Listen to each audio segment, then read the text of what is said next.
Good morning, my fellow yogic travelers. Mighty glad to be alive with you today, and I hope that you are as we continue to live, laugh, love, learn, linger, and live the life we love.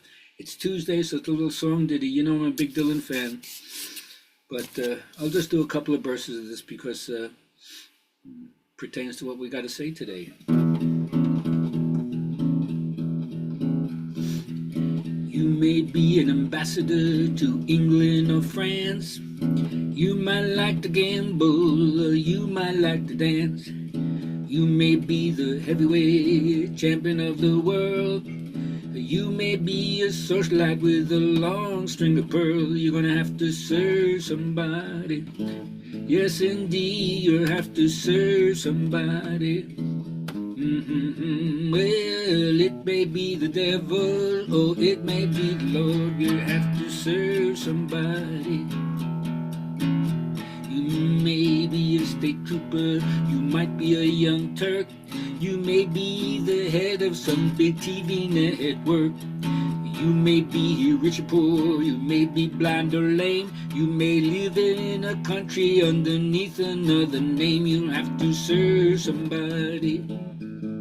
Oh yeah, serve somebody.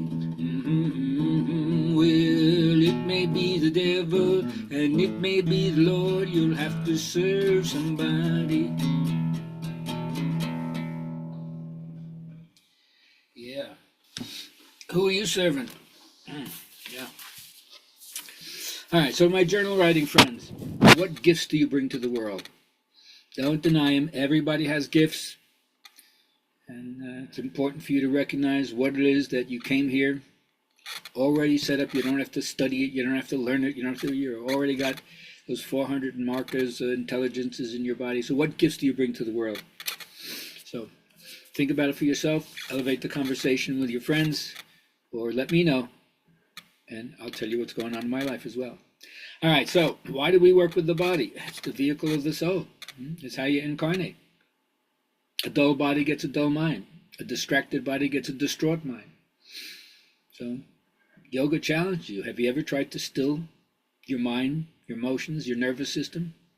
Not so easy given the challenges that we have to face and all the demands made upon us. Nonetheless, do yoga. You'll see how that helps. Now, although this is a psychological description of what I call the tyrant king, it pertains so much to what our political leaders are showing us. The tyrant king is without feeling while pursuing what he thinks is his own self-interest, but he, of course, is really afraid of his own weaknesses. He ignores other people's accomplishments with verbal assaults and depreciation of other people's talents. It's basically a narcissistic personality disorder where they are the center of the universe and other people exist to serve them. And instead of mirroring others, admiring others, they say, adore me, worship me, see how important I am. Does that reflect anything that you see out in front of you? Well, if you recognize that as traits that you don't want to see in anyone's personality, make sure you don't have it in your own personality. Part of breaking through this is to become aware of our own conditioning. What are the influences that have shaped us, molded us, guided us? But they're all fragmented. They don't teach us how to look at everything immediately, totally, not step by step, layer by layer. It's that fragmentation, the breaking things apart, that causes the friction. And then we live in those fragments, those broken thoughts. So the first thing is you got to focus your mind. Dharana in yoga, concentration comes before dhyana, meditation.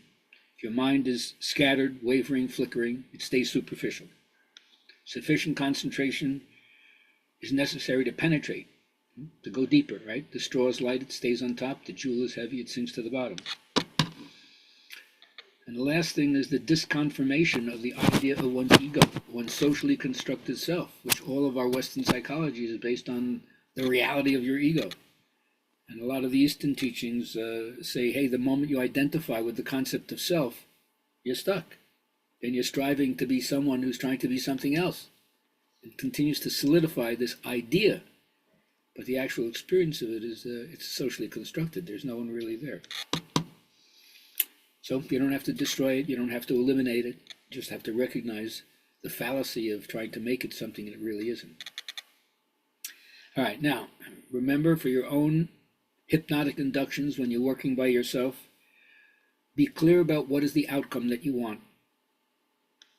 And then have the behavioral flexibility to vary whatever you have to do in order to get that outcome. We should have learned from the pandemic pivot.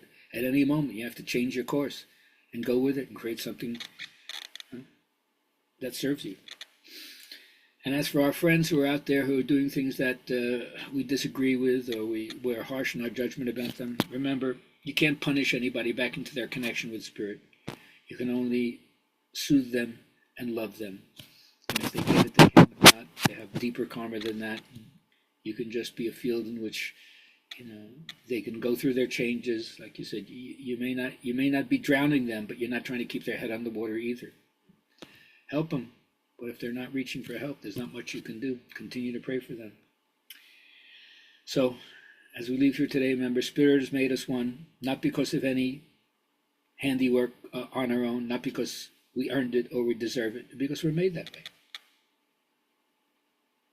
So selectively sift your thoughts to keep reminding you how we're one with the Spirit on the deepest level, and our job is to show that on the surface.